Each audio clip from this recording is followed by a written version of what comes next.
Hello and welcome everyone, it's Rebecca.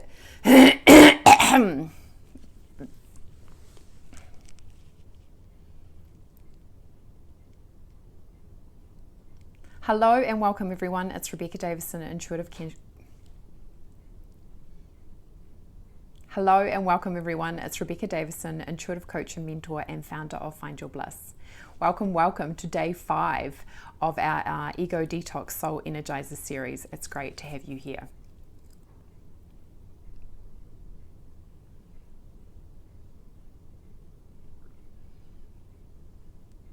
Hello and welcome everyone, it's Rebecca Davison, Intuitive Coach and Mentor and founder of Find Your Bliss. Welcome to day 5 of your Ego Detox Soul Energizer series.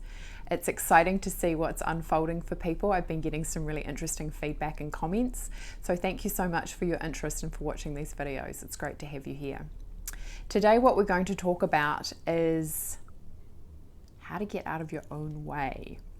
So this is a big one because this is often comes down to an internal battle between often the ego and the soul. You know, your soul is always that part of you that's nudging you and letting you know that there is more out there than you could ever comprehend. So if you've ever been in a circumstance where you felt stuck, or you felt maybe at a crossroads, or you don't know which direction to take, your soul's always that part of you that's always nudging to step into a grander version of yourself, to expand really, and to express yourself. So what often happens though is people, they want something, but they get stuck in the ego often in regards to achieving that. So really one of the fastest ways to get what you want is to actually let your ego dissolve and let your soul step forward to assist you. You know, going into that intuitive part of yourself gets results really fast.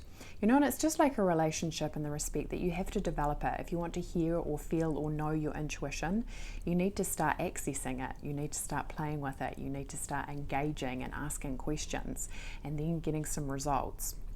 Personally, for myself, I've seen so many miracles. I know without a shadow of a doubt that there's something greater beyond us. If you're not at that stage at this point in time, I just encourage you to be playful.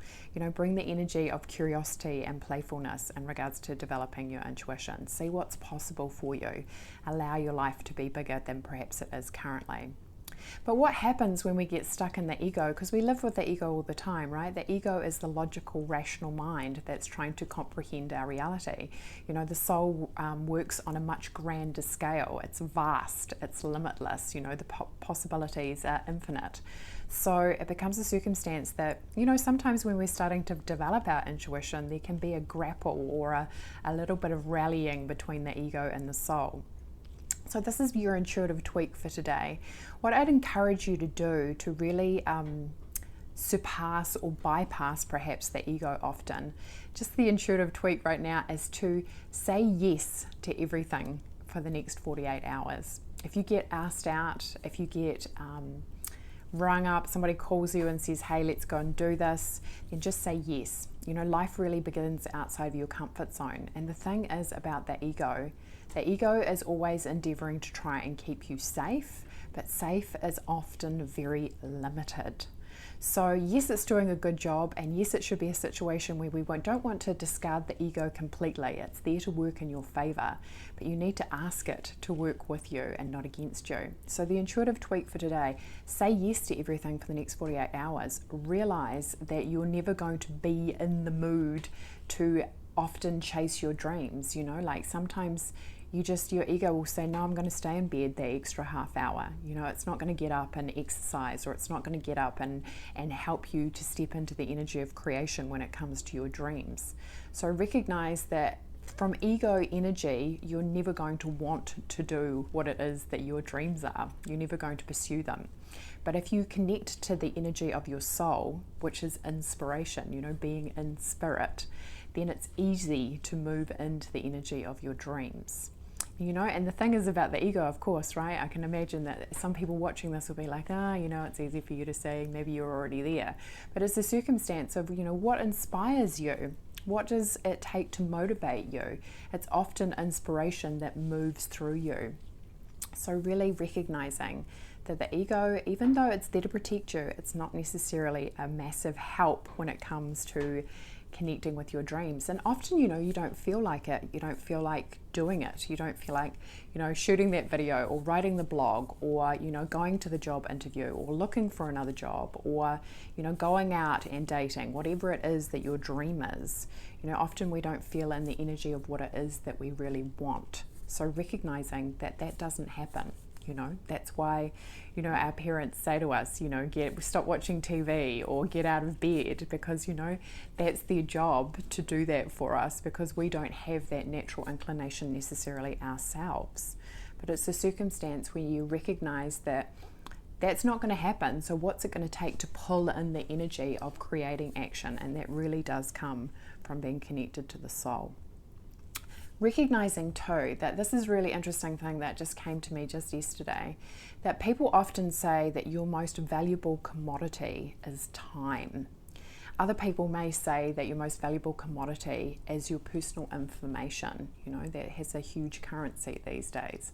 But what I would say is to go against that a little bit, is that your greatest commodity ever is where you place your attention. I'm going to say that again. Your greatest commodity is where you place your attention. So are you sitting in the energy of your ego, which is often kind of a little bit apathetic, kind of like, this is safe, I'm not going to move out of this? Or you're going to move into that energy of the soul, which is like, what else is possible? Who else can I connect with? What else is possible in this situation? And really, if you're in a situation where the ego is kind of holding you in place, recognizing that when you expand your energy out, which is an intuitive process really, that you're becoming energy that is bigger than the issue. So that's why it becomes easier to move forward when you allow yourself to expand. And it doesn't need to be a difficult or challenging process to do that, but you do need to put your attention in that place. And people are vying for your attention all the time these days, right? As soon as you wake up in the morning, if you turn the television on, I don't watch mine anymore. That could be another intuitive tweak for you. You're being bombarded with messages, with information in regards to buy this or do this or eat this, recognizing that everybody's vying for our attention all the time. So where do you place your attention? Again, the second intuitive tweak for today perhaps. Where are you placing your attention? Are you listening to your soul, or are you allowing your ego to kind of let your life float by on default? So again, what does it take to access the intuition? It just takes starting. Really it is so simple, but it's not necessarily easy, if that makes sense. You can close your eyes, take a deep breath, and then just tune in and ask yourself how you're feeling. If your soul wanted to speak to you today, what would it say? Some people find it easier to connect into the image of their higher self. So maybe having your higher self who has everything that you could ever desire, seeing that part of yourself that already has it and tuning into that energy and asking that energy, what is it that I can do today to bring what you already have into my reality? That's really powerful, because you're connecting to the energy, and when you connect to the energy, you're creating the feelings, and the feelings, as we know, are what helps you to manifest your reality. So really being aware where you place your time and attention, what you're focusing on, basically determines the outcome of your life. So that's the intuitive tweak for today. Thank you so much for following on. Again, the Facebook Find Your Bliss Now. I look forward to connecting with you there, and I look forward to bringing you tomorrow's ego detox as well. Lots of love and many blessings. Bye for now.